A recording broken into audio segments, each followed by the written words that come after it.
காலையில் எழுந்த உடனேயே ஒரு மனிதனுக்குள் எது மாதிரியான எண்ணங்களும் சிந்தனைகளும் வருகிறதோ அப்படித்தான் அவனுடைய வாழ்க்கை இருக்க போகுது.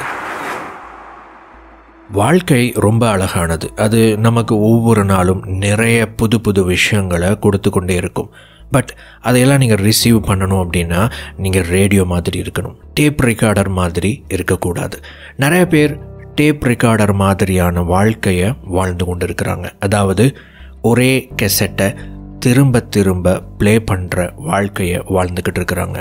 பல பேருடைய வாழ்க்கை இன்றைக்கி எப்படி இருக்குது அப்படின்னா, அவங்க காலையில் கண் விழித்த உடனேயே அவங்க வாழ்ந்து கொண்டு இருக்கிற அந்த சூழலோ அல்லது அவங்க ஃபேஸ் பண்ணிக்கிட்டு இருக்கிற அந்த சவால்களோ அல்லது அந்த சவால்களை கொடுத்து கொண்டு இருக்கிற மனிதர்களோ தான் ஞாபகத்துக்கு வர்றாங்க. இந்த ஒரு எண்ணங்களோடு சிந்தனைகளோடு மனநிலையோடு அவங்களுடைய நாளை தொடங்குறாங்க. அவங்களுடைய நாள் நேற்றுக்கு எப்படி இருந்ததோ அதே போல் இன்றைக்கும் இருக்குது.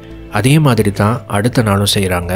நேற்றைக்கு எப்படி இருந்ததோ அன்றைய புதிய நாளையும் அவர்கள் அப்படியே கழிக்கிறார்கள். அதாவது ஒரு டேப் ரெக்கார்டரில் ஒரே கெசட்டை ஒவ்வொரு நாளும் ப்ளே பண்ணுற மாதிரி அவங்களுடைய கடந்த கால வாழ்க்கையை திரும்ப திரும்ப ஒவ்வொரு நாளும் வாழ்ந்து கொண்டிருக்கிறார்கள்.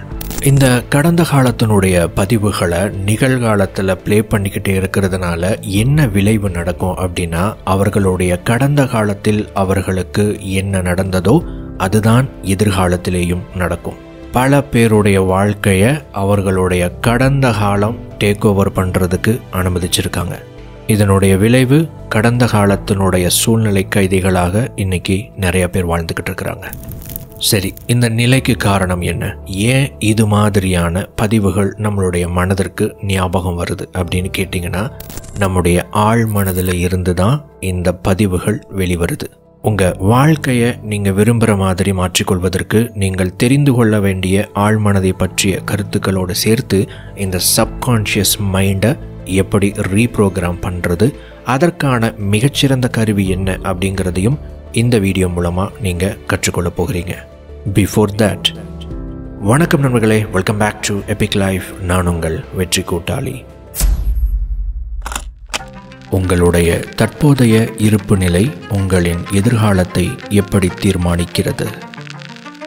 ஸ்டேட் ஆஃப் பீயிங் உங்களுடைய இருப்பு நிலை, அதாவது இப்போ நீங்கள் எப்படி இருக்கீங்க, இந்த தன்மை.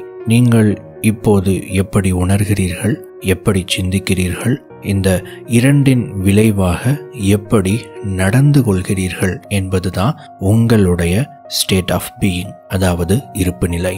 நீங்கள் இதை உங்களுடைய வாழ்க்கையில் அனுபவிச்சிருக்கலாம். எப்போவாவது ரொம்ப நெகட்டிவான ஒரு சிச்சுவேஷன் நடந்ததுக்கப்புறம், மேபி ஒரு விஷயம் உங்களுக்கு சரியாக ஒத்து வராமல் போனதுக்கப்புறம், அதனுடைய விளைவாக உங்களுக்குள்ள ஒரு விரக்தி ஏற்படும் போது, நீங்கள் தனிமையில் உட்கார்ந்துருக்கும்போது உங்களுக்குள்ள நெகட்டிவ் எமோஷன்ஸ் வந்திருக்கலாம். அண்ட் உங்களுடைய சிந்தனைகளோ அல்லது எண்ணங்களோ கூட நெகட்டிவாக, சில நேரத்தில் நடக்காத ஒரு விஷயத்த கூட இந்த மாதிரி தப்பாக நடக்கிற மாதிரி, நெகட்டிவாக நடக்கிற மாதிரி நீங்கள் கற்பனை பண்ணியிருக்கலாம் அல்லது சிந்திச்சு கூட நீங்கள் பார்த்துருக்கலாம். நெகட்டிவாக ஒரு விஷயம் நடந்ததுனால நீங்கள் இந்த மாதிரி ரியாக்ட் பண்ணியிருக்கலாம். ஒரு மனிதனுடைய வாழ்க்கையில் இயல்பாக இந்த மாதிரியான விஷயங்கள் நடக்கிறது அப்படிங்கிறது நார்மலான ஒரு விஷயந்தான். ஆனால் இதுவே ஒரு பழக்கமாக, ஒரு வாடிக்கையாக மாறி போயிடுச்சு அப்படின்னா, அந்த நபருடைய மனமானது எப்பொழுதும் இது மாதிரியான நெகட்டிவான எமோஷன்ஸுக்கு உள்ளாகி, நெகட்டிவான சிந்தனைகள், எண்ணங்கள், கற்பனை காட்சிகள் அப்படின்னு அவங்களுடைய வாழ்க்கையவே மூழ்கடிக்க செய்யக்கூடிய அளவுக்கு நெகட்டிவான விஷயங்களில் மூழ்கி போயிடுவாங்க. இந்த ஸ்டேட் ஆஃப் பீயிங், உங்களுடைய இருத்தல் நிலை அப்படிங்கிறது அதற்கப்புறம் நீங்கள் எப்படி ஒரு செயலை செய்ய போகிறீங்க அப்படிங்கிறத தீர்மானிக்கும். உதாரணத்துக்கு, உங்களுடைய முக்கியமான ஒரு வேலையை நீங்கள் செய்ய போகிறீங்க. அந்த வேலையை செய்கிறதுக்கு முன்னாடி நீங்கள் அப்செட் ஆகிட்டீங்க. அதுக்கப்புறம் நீங்கள் அந்த வேலையை செய்கிறீங்க. இப்போது அந்த வேலை எப்படி இருக்கும்? இந்த மாதிரி உங்கள் வாழ்க்கையில் நடந்திருக்கலாம். இதுவே அந்த ஒரு குறிப்பிட்ட வேலையை செய்கிறதுக்கு முன்னாடி நீங்கள் உற்சாகமாக இருக்கீங்க, ஆர்வத்தோடு இருக்கீங்க, நிறைய கனவுகளோடு இருக்கீங்க. இப்போ அந்த வேலை எப்படி இருக்கும்? உங்களுடைய வாழ்க்கையில் நீங்கள் செய்ய போகிற அந்த ஒரு குறிப்பிட்ட செயல் அல்லது அந்த ஒரு குறிப்பிட்ட வேலை அப்படிங்கிறது உங்களுடைய மனநிலையால், ஸ்டேட் ஆஃப் பீயிங்கால் பாதிக்கப்படலாம் அல்லது அது இம்ப்ரூவ் ஆகக்கூட செய்யலாம். அதனால தான் ஸ்டேட் ஆஃப் பீயிங் அப்படிங்கிறது முக்கியம் அப்படின்னு சொல்கிறதுக்கான காரணம். ஒரு குறிப்பிட்ட ஸ்டேட் ஆஃப் பீயிங் அப்படிங்கிறது, ஒரு குறிப்பிட்ட இருத்தல் நிலை அப்படிங்கிறத ஒரு நபர் தன்னுடைய வாழ்க்கையில தொடர்ச்சியாக மெயின்டைன் பண்ணிக்கிட்டே இருக்கிறாரு. அது பாசிட்டிவாக இருக்கலாம், நெகட்டிவாக இருக்கலாம். அப்படி மெயின்டைன் பண்ணிக்கிட்டே இருக்கும்போது அந்த ஸ்டேட் ஆஃப் பீயிங் அப்படிங்கிறது அவங்களுடைய ஆட்டிடியூடாக ஒரு குணமாக மாறிவிடும். அதற்கு பிறகு அந்த குணத்துக்கு தகுந்த மாதிரியே எல்லா இடத்திலேயும் நடந்து கொள்கிற நபராக அவர் மாறிவிடுவார். உங்களுடைய எதிர்காலத்தினுடைய கனவுகள் குறித்த தாக்கம் உங்களுடைய மனதில் ஆழமாக பதிவாகவில்லை என்றால் உங்களுடைய கடந்த காலத்தின் தாக்கம் உங்கள் மனதில் வலிமையாக பதிவாகிவிடும். ஒரு மனிதனுக்கு நெகட்டிவாகவோ பாசிட்டிவாகவோ அவங்களுடைய வாழ்க்கையில நடக்கிறதும் கிடைக்கிறதும் இயல்பான ஒரு விஷயம்தான். ஆனா எது கிடைத்தாலும் எது நடந்தாலும் நான் எப்படி நடந்துக்கிறேன், நான் எப்படி ரியாக்ட் பண்றேன் அப்படிங்கிறது என்னுடைய மனதில் என்ன மாதிரியான பதிவுகள் பதிவாக இருக்கு அப்படிங்கிறத பொறுத்து தான். உங்களுடைய எதிர்காலம் சார்ந்த உங்களுடைய கனவுகள் இலக்குகள் சார்ந்த பதிவுகள் உங்களுடைய மனதில் ஆழமா பதிவாக இருக்கணும். அப்படி பதிவாகலை அப்படின்னா நீங்க இருக்கக்கூடிய சூழல் அல்லது உங்களுக்கு நடக்கக்கூடிய விஷயங்கள் உங்களுடைய மனதில் பதிவாக ஆரம்பிச்சிடும். ஆனா இதுவே நான் சொன்ன மாதிரி உங்களுடைய இலக்குகள் உங்கள் மனதில் ஆழமாக பதிவாக இருந்தால் என்ன நடந்தாலும் நீங்க மூவ் ஆன் பண்ணுவீங்க. அடுத்த கட்டத்தை நோக்கி நாம் கடந்து செல்ல வேண்டும் என்று உங்களுடைய மனம் உங்களுக்கு வலியுறுத்தும். நெகட்டிவா உட்கார்ந்து ரொம்ப யோசிச்சுக்கிட்டு இருக்க மாட்டீங்க, ரொம்ப ஓவர் திங்கிங் பண்ணிக்கிட்டு இருக்க மாட்டீங்க. நீங்கள் எதிர்காலத்தினால் வழிநடத்தப்படுபவராக இல்லை என்றால் உங்கள் வாழ்க்கை கடந்த காலத்தால் வழிநடத்தப்படும். பல பேர் அவங்களுடைய கடந்த காலத்தினுடைய பல எண்ணங்களையும் சிந்தனைகளையும் இன்னைக்கு சுமந்துக்கிட்டு இருக்கிறாங்க. ஐயோ அன்னைக்கு நம்ம அப்படி பண்ணியிருக்கலாமோ, அன்னைக்கு நான் அதை பண்ணாமல் விட்டுட்டேனே அப்படிங்கிற ஒரு மன வருத்தத்திலேயே இன்னைக்கும் நிறைய பேர் வாழ்ந்து கொண்டு இருக்கிறார்கள். நான் அன்னைக்கு அதை மட்டும் சரியா செஞ்சிருந்தேன்னா இன்னைக்கு என்னுடைய வாழ்க்கை எங்கேயோ போயிருக்கும் அப்படிங்கிற இந்த உபயோகம் இல்லாத எண்ணங்களினாலும் சிந்தனைகளினாலும் பல பேர் அவர்களுடைய எதிர்காலத்தை தொலைத்து கொண்டிருக்கிறார்கள். திரும்ப திரும்ப திரும்ப திரும்ப நமக்கு என்ன நடந்ததோ அதனுடைய ரியாக்ஷனாகவே நாம் வாழ்ந்து கொண்டிருக்கும் பட்சத்தில் நம்ம புதிய எதிர்காலத்தை உருவாக்குவதில்லை, கடந்த காலத்தை திரும்பவும் எதிர்காலத்தில் விதைத்து கொண்டிருக்கிறோம் என்று அர்த்தம். இந்த கருத்துக்களை எல்லாம் ரொம்ப எளிமையாக புரிஞ்சுக்கணும் அப்படின்னா ஒரு நபர் இருக்கிறாருன்னு வச்சுக்கோங்க. அந்த நபர் நார்மலாக எல்லாரையும் போல ஒரு குறிப்பிட்ட அலுவலகத்துக்கு வேலைக்கு போய்கிட்டே இருக்கிறாரு தினந்தோறும். அவரை பார்க்குற நபர்கள் எல்லாரும் இவர் ஒரு சாதாரண மனிதர் அப்படிங்கிற மாதிரி எடுத்துக்கிறாங்க. அன்னைக்கு ஒரு நாள் அவருக்கு ரொம்ப மோசமான ஒரு நிகழ்வு நடக்குது. வீட்டில் ஏதோ ஒரு சண்டை. ஆஃபீஸ்க்கு வராரு. அந்த மனநிலையோடு ஆஃபீஸில் வேலை செய்யும்போது ரொம்ப கடுப்பாக நடந்துக்கிறாரு. ரொம்ப தன்னுடைய கோபத்தை வெளிப்படுத்துகிறாரு. ஸோ மக்கள் பார்க்குறவங்க என்ன நினச்சிக்குவாங்க, இன்றைக்கி ஏதோ இவருக்கு நாள் சரியில்லை, இன்றைக்கி ஏதோ வீட்டில் ஏதோ ஒரு சண்டை போல் இருக்கு அப்படிங்கிற மாதிரி நினச்சிக்குவாங்க. ஆனால் இதுக்கு முன்னாடி இந்த நபர் இப்படி இருந்தது கிடையாது. இன்னைக்கு தான் அப்படி இருக்கிறாரு. இந்த கதை அப்படியே கண்டினியூ ஆக ஆரம்பிக்குது.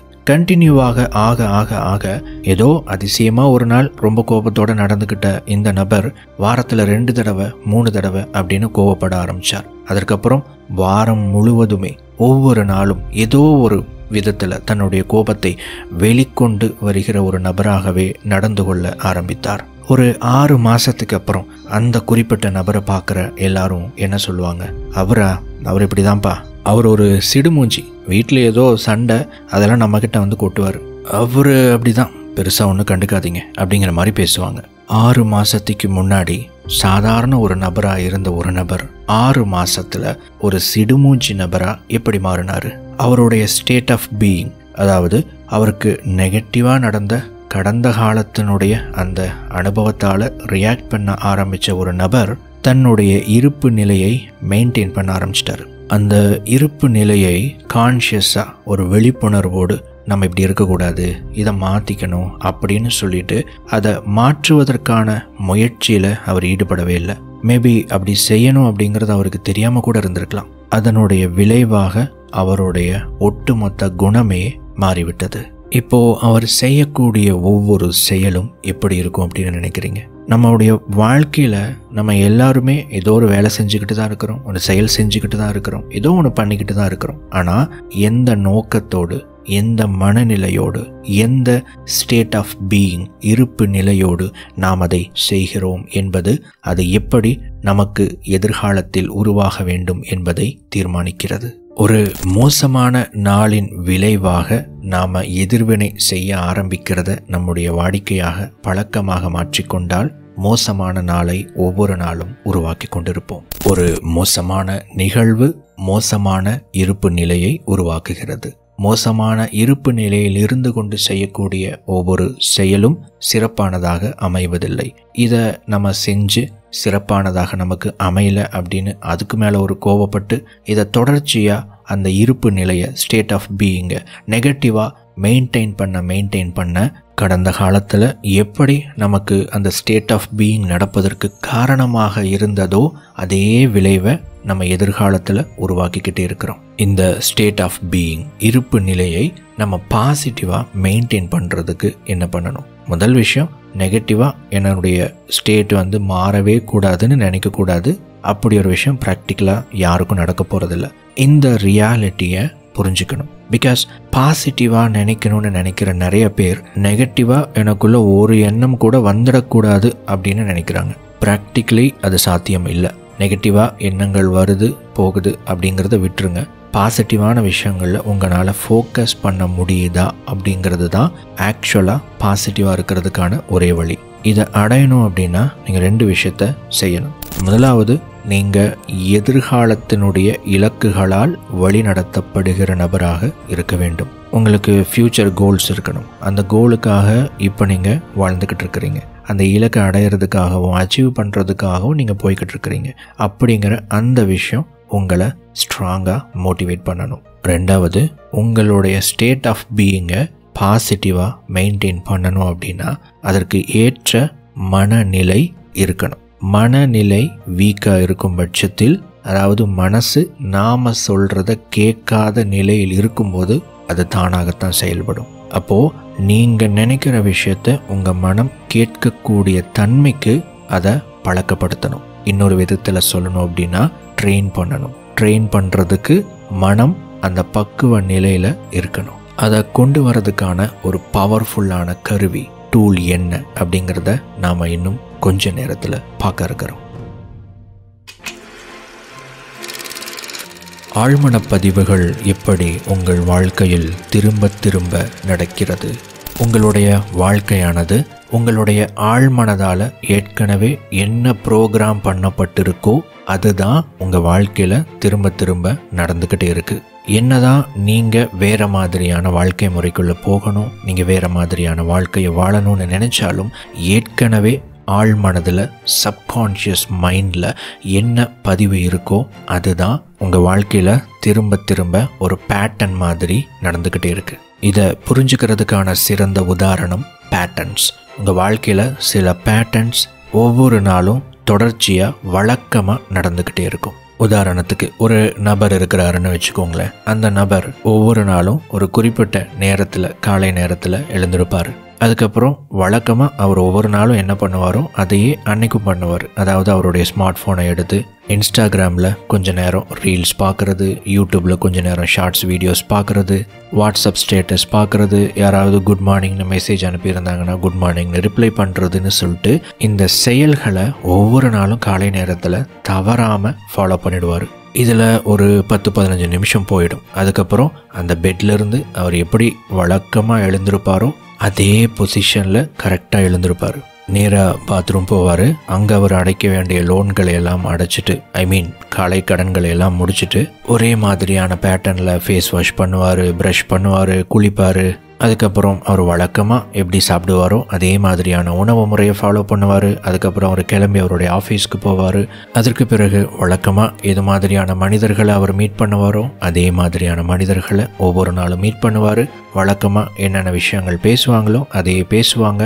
அண்ட் இதனுடைய விளைவாக அவங்களுடைய வாழ்க்கை எப்படி இருந்ததோ அப்படியே மெயின்டைன் ஆகும். இதைத்தான் நாம் ப்ரோக்ராம் அப்படின்னு சொல்கிறோம். அதாவது ஏற்கனவே ஆழ்மனதில் இப்படி சில விஷயங்களை தான் நம்மளால் செய்ய முடியும், இப்படி தான் நீங்கள் செய்வீங்க அப்படின்னு பதிவாகி இருக்குது.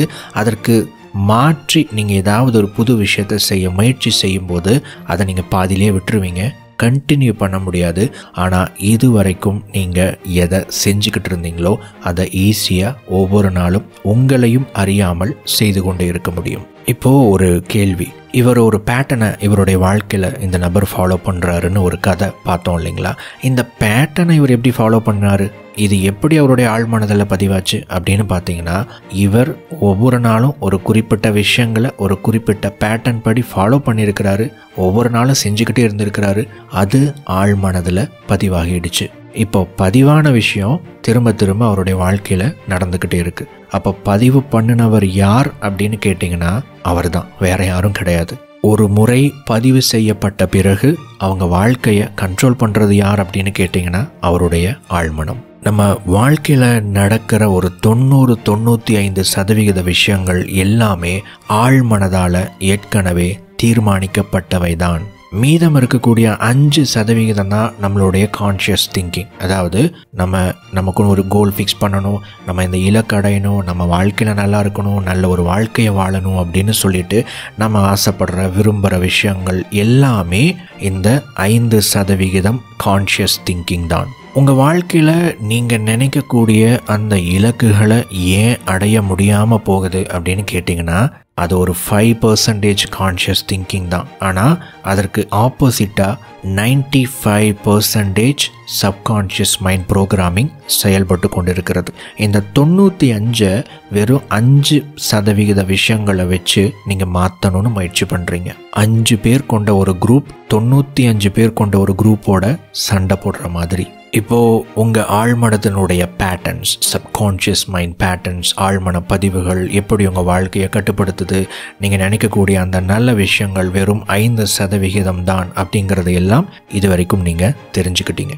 இப்போ உங்களுடைய மனதில் ஒரு கேள்வி உருவாகி இருக்கும், சரிப்பா இந்த 5% நல்ல எண்ணங்களை எப்படி நான் ரியாலிட்டியாக மாற்றுறது, எப்படி நான் மேனிஃபெஸ்ட் பண்ணுறது, நான் விரும்பக்கூடிய மாற்றத்தை என்னுடைய வாழ்க்கையில் உருவாக்குறது எப்படி? உங்கள் சப்கான்ஷியஸ் மைண்டை ரீப்ரோக்ராம் பண்ணுறதுக்கு 4 முக்கியமான சாவிகள் இருக்குது. 5ஆவதாக ஒரு மாஸ்டர் கீ இருக்குது. இந்த 4 சாவிகளை உங்கள் லைஃப்பில் பயன்படுத்தணும் அப்படின்னா இந்த மாஸ்டர் கீ அவசியம். அந்த மாஸ்டர் கீ என்ன அப்படிங்கிறத பார்க்குறதுக்கு முன்னாடி அந்த 4 சாவிகள் என்ன அப்படிங்கிறத ஒவ்வொன்றா பார்க்கலாம். Number 1, neutral state of mind. Neutral state of mind அப்படின்னா என்ன? உங்களுடைய மனமானது எப்பொழுதும் ஏதோ ஒரு விஷயத்தை சிந்திச்சுக்கிட்டே இருக்குது. ஆனால் என்ன சிந்திக்குது அப்படிங்கிறது உங்களுக்கு தெரியாமையே நீங்கள் அந்த சிந்தனைகளை செஞ்சுக்கிட்டு இருக்கிறீங்க. உங்களுடைய மனதை முதலில் கட்டுப்படுத்த வேண்டும் அப்படின்னா உங்கள் மனதை பற்றி முதல்ல உங்களுக்கு தெரியணும் அப்படின்னா நமக்கு ஒரு அவேர்னஸ் ஸ்டேட் தேவைப்படுது. அதாவது விழிப்புணர்வு.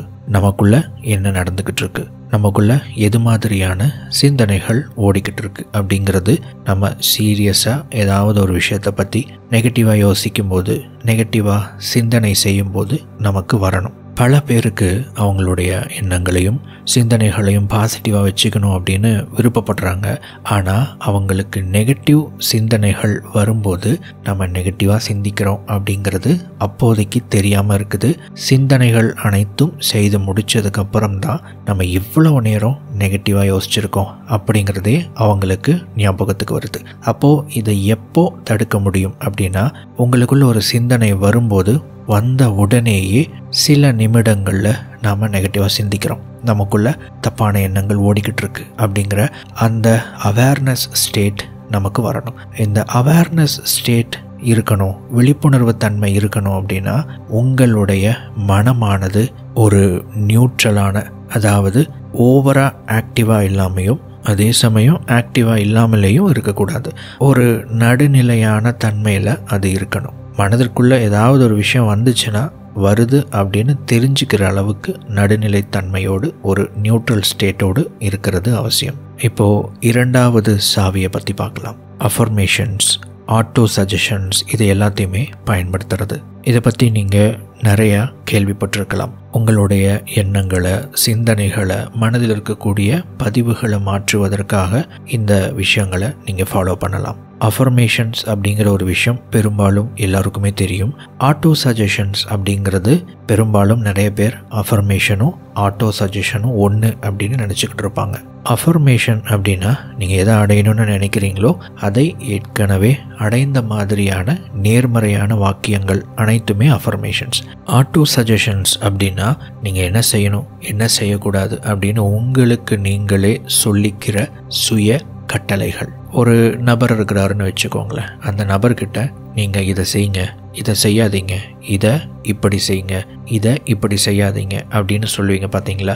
அந்த மாதிரி உங்களுக்கு நீங்களே கட்டளை கொடுத்து கொள்வது சுய கட்டளைகள், அதாவது ஆட்டோ சஜஷன்ஸ் அப்படின்னு சொல்லப்படும். அடுத்தது 3வது சாவி, உங்கள் சிந்தனைகளை தூண்டும் விதமான கருத்துக்களை கொண்டு உங்களுடைய மூளையை நீங்களே மூளைச்சலவை செய்வது. நம்ம எப்பவுமே பிரெயின் வாஷ் பண்ணப்பட்டு கொண்டு தான் இருக்கிறோம். உங்கள் ஆழ்மனம் ப்ரோக்ராம் பண்ணப்பட்டு கொண்டே தான் இருக்கிறது. அதை நீங்கள் ரீப்ரோக்ராம் பண்ணிக்கணும். அதாவது ஏதோ ஒரு கருத்து, ஏதோ ஒரு விஷயம் உங்களுடைய மனதில் புகுத்தப்பட்டு கொண்டே தான் இருக்கிறது. அது எது மாதிரியான கருத்துக்கள் உங்கள் மனதில் பதிய வைக்கப்பட வேண்டும், எது மாதிரியான கருத்துக்கள் தவிர்க்கப்பட வேண்டும் என்பதை நீங்கள் முடிவு பண்ணுறது தான் செல்ஃப் ரீப்ரோக்ராமிங் அப்படிங்கிறது. அப்போது இதை தொடர்ச்சியாக நீங்கள் செய்யணும் அப்படின்னா உங்களுடைய இலக்கு என்ன, நீங்கள் எதை நோக்கி போகிறீங்க, எதை அடையணும்னு நினைக்கிறீங்க, உங்களுக்கு எதெல்லாம் முக்கியம், இது மாதிரியான விஷயங்களில் சரியான சிந்தனைகளையும் கருத்துக்களையும் உங்களுடைய மனதில் பதிய வைத்து கொண்டே இருக்க வேண்டும். இந்த சரியான கருத்துக்கள் அப்படின்னு நான் ஒரு விஷயம் சொன்னேன் இல்லைங்களா? அது என்னது சரியான கருத்து? இதை நிறைய பேர் ஈர்ப்பு விதியை மட்டுமே ஃபாலோ பண்ணுறவங்க, நம்ம ஒரு விஷயத்தை அடையணும்னு நினச்சா அதை நான் அடைஞ்சிட்டேன், அதுக்கு எனக்கு கிடைச்சிருச்சு அப்படிங்கிற சிந்தனைகள் கருத்துக்கள் அஃபர்மேஷன்ஸ் கேட்டுக்கிட்டே இருக்கிறது, இதோட நிப்பாட்டிடுறாங்க. நான் சொல்கிற அந்த பாயிண்ட் இது கிடையாது. ஒரு விஷயத்தை பற்றி நீங்கள் முழுமையாக ஆழமாக நீங்கள் தெரிந்து கொண்டே இருப்பது, கற்றுக்கொண்டே இருப்பது, அப்படி கற்றுக்கொள்ளப்படும் ஒவ்வொரு கருத்துக்களும் உங்களுக்கு உபயோகமாக இருக்கக்கூடிய கருத்துக்களாக நீங்கள் பார்த்துக்கணும். ஸோ அது மாதிரியான சோர்ஸஸில் இருந்து நம்ம கற்றுக்கிறது, நம்ம தெரிஞ்சுக்கிறது, வீடியோஸ் பார்க்குறது, புக்ஸ் படிக்கிறது, அது மாதிரியான நபர்களோடு நம்ம பேசுகிறது அப்படின்னு சொல்லிட்டு நீங்கள் உங்களுக்கு என்ன உங்கள் வாழ்க்கையிலிருந்து நீங்கள் எதிர்பார்க்குறீங்களோ அதை உருவாக்குறதுக்கு, கிடைக்கிறதுக்கு உங்களை எப்படியெல்லாம் மனதை பக்குவம் அடைய செய்ய வேண்டுமோ அது மாதிரியான கருத்துக்களை தேடி தேடி மனதிற்குள் பதிய வைத்து கொண்டே இருக்க வேண்டும். இன்னொரு ஷார்ட்டாக சொல்லணும் அப்படின்னா, ஒரு குறிப்பிட்ட விஷயங்களை பற்றி நீங்கள் தொடர்ச்சியாக கேட்குறீங்க, அதை பற்றி பேசுகிறீங்க, அதை பற்றி நீங்கள் படிக்கிறீங்க, அது மாதிரியான நபர்களோடு நீங்கள் டிஸ்கஸ் பண்ணுறீங்க அப்படின்னாவே இது ஈஸியாக நடந்துடும். 4வது சாவி, கான்ஷியஸ் கிரியேட்டராக இருங்க. உங்களுடைய எதிர்காலத்தை உருவாக்கக்கூடிய ஒரு படைப்பாளியாக நீங்கள் இருக்க வேண்டும். அப்படின்னா என்ன? இப்போ நான் சொன்ன பார்த்தீங்களா 3வது சாவி, அந்த விஷயத்த ரொம்ப கேர்ஃபுல்லாக நீங்கள் எது மாதிரியான கருத்துக்கள் என்னுடைய மனதில் பதிவாகணும், எது மாதிரியான கருத்துக்கள் என்னுடைய மனதில் பதிவாகக்கூடாது அப்படிங்கிற ப்ராக்டிக்கலான விஷயங்களை உங்களுடைய மனதில் பதிய வைத்து கொண்டே இருக்க வேண்டும். இது ஒரு பக்கம். இது போதாது, அதை உங்கள் வாழ்க்கையில் தொடர்ச்சியாக உருவாக்கிக்கிட்டே இருக்கணும். நீங்கள் தொடர்ச்சியாக எது உங்களுக்கு வேணுமோ அதை உருவாக்கிக்கிட்டே இருக்கீங்களா அப்படிங்கிறது உங்களுக்கு தெரியணும். தெரிஞ்சு நீங்கள் உருவாக்கிக்கிட்டே இருக்கணும். இப்போது நான் சொன்ன இந்த 4 சாவிகளை உங்கள் லைஃப்பில் அப்ளை பண்ண ஆரம்பிச்சிங்க அப்படின்னா உங்களுடைய ஆழ்மனம் அப்படிங்கிறது எப்படி ப்ரோக்ராம் ஆச்சோ அது திரும்ப ரீப்ரோக்ராம் ஆக ஆரம்பிக்கும். இது நடக்கிறதுக்கு கொஞ்சம் டைம் ஆகும். ஆனால் ரீப்ரோக்ராமிங் ஸ்டார்ட் ஆகிடுச்சு அப்படின்னா உங்களுடைய வாழ்க்கையில் கொஞ்சம் கொஞ்சமாக அதை நீங்கள் உணர ஆரம்பிப்பீங்க. இப்போது இதை எல்லாத்தையுமே கட்டுப்படுத்தக்கூடிய ஒரு மாஸ்டர் கீ இருக்குது. இந்த ஒரு பயிற்சி உங்கள் வாழ்க்கையில் இப்போ நான் சொன்ன அந்த 4 சாவிகளை மிகச்சிறப்பாக கையாள்வதற்கு உங்களுக்கு உதவி செய்யும். அந்த மாஸ்டர் கீ எது அப்படின்னு கேட்டிங்கன்னா தியானம், மெடிடேஷன். இப்போ உங்கள் மனதில் ஒரு கேள்வி வரும், இதற்கும் தியானத்திற்கும் என்ன சம்பந்தம்? மெடிடேஷன் ஏன் முக்கியம்? இப்போ நான் சொன்னேன், நியூட்ரல் ஸ்டேட் ஆஃப் மைண்ட், நடுநிலையான ஒரு தன்மை உங்களுடைய மனதிற்கு தேவை. உங்களுடைய மனதினுடைய வேகம் ரொம்ப அதிகமாகவும் இருக்கக்கூடாது, வேகம் இல்லாமலேயும் இருக்கக்கூடாது. அது உங்களுடைய கட்டுப்பாட்டுக்குள்ளே இருக்கணும். அப்போ தான் நீங்கள் நினைக்கிற விஷயங்களை உங்களுடைய மனதிற்கு பதிய வைக்க முடியும். மனமானது அதோட கட்டுப்பாட்டில் தானாக இயங்கிக் கொண்டிருக்கு அப்படின்னா நீங்கள் அதை கட்டுப்படுத்த முடியாது. அப்போ இதை கட்டுப்படுத்துறதுக்கான சாவி அந்த neutral state of mind. Hypnosis பண்ணுறவங்கள நீங்கள் பார்த்துருப்பீங்க. மனதை மிகுந்த ஒரு ஓய்வு நிலைக்கு எடுத்து சென்று அந்த நிலையில் உங்களுக்கு அந்த ஹிப்னோ தெரப்பி கொடுக்கக்கூடிய நபர் சில சஜஷன்ஸை கொடுப்பார். அந்த கருத்துக்கள் உங்களுடைய மனதில் பதிவாகும். அதாவது உதாரணத்துக்கு ஒரு நபருக்கு ஒரு கெட்ட பழக்கத்துக்கு அடிமையாக இருக்காரு அப்படின்னா ஹிப்னோசிஸ் மூலமாக ஆழ்மனதில் ஆழ்மனம் திறந்திருக்கும் அந்த நிலையில் சில கருத்துக்களை அவங்களுக்கு சொல்றதன் மூலமாக அது அவங்களுடைய மனதில் பதிவாகி கொஞ்சம் கொஞ்சமாக அந்த அடிக்ஷன் ஸ்டேஜில் இருந்து வெளியே வந்துடுவார். ஆனால் இது நடக்கணும் அப்படின்னா அவர் அந்த ஆழ்மன நிலைக்கு போகணும். அவருடைய மனமானது ஒரு ஹிப்னோதெரபிஸ்ட் ஒரு சஜஷன்ஸ் கொடுக்குறாங்க அப்படின்னா அந்த சஜஷன்ஸை ரிசீவ் பண்ணுறதுக்கான தன்மையில் இருந்தால் மட்டும்தான் ரிசீவ் பண்ணப்படும். வறண்டு போன நிலத்தில் நீங்கள் விதைகளை தூவினா அது மண்ணுக்குள்ளே போகாது, மேலேயே தான் கிடக்கும். அப்போது விதைப்பதற்கு முன்பதாக அந்த நிலத்தை நாம் உழுது அந்த நிலத்தை பண்படுத்த வேண்டும், தயார் செய்ய வேண்டும். அதே மாதிரி தான் இந்த ஆழ்மனதில் சஜஷன்ஸ் கொடுக்குற ஒரு விஷயம் ஒரு பெரிய விஷயம் கிடையாது. ஆனால் அது ஆழ்மனதில் பதிவாகணும் அப்படின்னா உங்களுடைய மனம் அந்த ஓய்வு நிலைக்கு போகிறதுக்கும் ஆழ்மனம் அப்படிங்கிற ஒரு விஷயம் திறந்திருக்கிற அந்த ஸ்டேட்டுக்கு போகிறதுக்கும் ஒத்துழைக்கணும். அப்போ தான் இந்த விஷயம் நடக்கும். அப்போது மனமானது தரிகட்டு ஓடிக்கொண்டு இருக்கும்போது இந்த விஷயங்களை செய்யும்போது பெரும்பாலும் நிறைய பேருக்கு அந்த ப்ராசஸ் நடக்கிறது கிடையாது. ஆனால் இந்த ஹிப்னோதெரபிஸ்ட் அந்த ஆழ்மனம் திறந்திருக்கக்கூடிய அந்த நிலைக்கு எப்படி எடுத்து செல்கிறாங்களோ அந்த நிலையும் நீங்கள் தியானத்தில் ஆழ்ந்த நிலை தியானத்தில் உங்களுக்கு கிடைக்கக்கூடிய நிலையும் ஒன்று தான். இன்ஃபேக்ட் நீங்கள் தியானத்தை பயிற்சியை செய்ய ஆரம்பிச்சிங்க அப்படின்னா இந்த ஆழ்மனம் திறந்திருக்கிற நிலையை தாண்டியும் கூட நீங்கள் போக முடியும். அதுதான் அந்த ஆழ்நிலை தியானம் அப்படிங்கிறது. அப்போது தியான பயிற்சியை ஒரு நபர் அன்றாடம் அவருடைய வாழ்க்கையில் ஃபாலோ பண்ணிக்கிட்டே இருக்கிறாரு அப்படின்னா அவருடைய மனதை அவரால் கட்டுப்படுத்த முடியும் என்று அர்த்தம். தியானம் செஞ்சால் இந்த 4 சாவிகளையும் ரொம்ப எளிதாக பயன்படுத்த முடியும். தியானம் செய்தால் இயல்பாகவே உங்களுடைய மனதை கட்டுப்படுத்தக்கூடிய அவேர்னஸ் ஸ்டேட் கிடைக்கும். தியானம் செய்தால் ஒரு ஹிப்னோதெரப்பியில் கிடைக்கக்கூடிய ஆழ்மன நிலையை விட இன்னும் ஒரு டீப்பரான ஸ்டேட்டுக்குள்ளே நீங்கள் போக முடியும். நீங்கள் போகிறது மட்டும் இல்லை, அந்த ஸ்டேட்டில் நீங்கள் விழிப்புணர்வாகவும் இருக்க முடியும். அப்படின்னா இந்த இடத்துல ஹிப்னோதெரபிஸ்ட் உங்களுக்கு தேவைப்பட மாட்டார். நீங்கள் நினைக்கிற கருத்துக்களை நீங்களாகவே உங்களுடைய மனதில் விதைத்து கொள்ள முடியும். அப்போது இதற்கெல்லாம் முதல் படி தியானத்தை அன்றாடம் பயிற்சி செய்வது. தியானத்தை தொடர்ச்சியாக நீங்கள் ப்ராக்டிஸ் பண்ண இந்த தன்மைகள் அனைத்துமே நடக்கும். நீங்கள் உங்களுடைய வாழ்க்கையை முன்னேற்றுவதற்காக நீங்கள் செய்யக்கூடிய எந்த ஒரு பயிற்சியுமே உங்களுக்கு கைகூடி வரும். அதில் உங்களுக்கு சக்ஸஸ் கிடைக்கும். தினந்தோறும் தியானத்தை ப்ராக்டிஸ் பண்ணினீங்க அப்படின்னா எந்த மாதிரியான கருத்துக்களை உங்கள் மனதில் பதிய வைக்கணும்னு நினைக்கிறீங்களோ அல்லது நீங்கள் ஒரு ஈர்ப்பு விதி பயிற்சியை செய்யலாம், வாட்டெவர் நீங்கள் எந்த பயிற்சி செஞ்சாலும் அதில் சக்ஸஸ் ரேட் நார்மலாக இருப்பதை விட பல 100 மடங்கு அதிகமாக இருக்கும். உங்களுடைய மனதின் மேல் நீங்கள் மீண்டும் ஆதிக்கம் செலுத்த முடியும். மீண்டும் அந்த கட்டுப்பாட்டை நீங்கள் பெற முடியும். அதற்கு நீங்கள் தியானம் செய்ய வேண்டும். மிக எளிய முறையில் நீங்கள் இந்த பயிற்சியை தொடங்கி படிப்படியாக நான் சொல்லக்கூடிய அந்த நிலைகளுக்குள்ளே நீங்கள் கடந்து போக முடியும். ஏற்கனவே எபிக் லைஃப் சேனலில் மெடிடேஷன் பண்ணுறதை பற்றியும் கைடட் மெடிடேஷன் முதற்கொண்டு நிறைய நாம் வீடியோஸ் அப்லோட் பண்ணியிருக்கோம். நீங்கள் தேவைப்பட்டால் அதை பின்பற்றலாம். உங்கள் வாழ்க்கையில் நீங்கள் எதையெல்லாம் அடையணும் அப்படின்னு விரும்புகிறீங்களோ அது எல்லாமே உங்களுக்காக காத்துக்கிட்டு இருக்கு.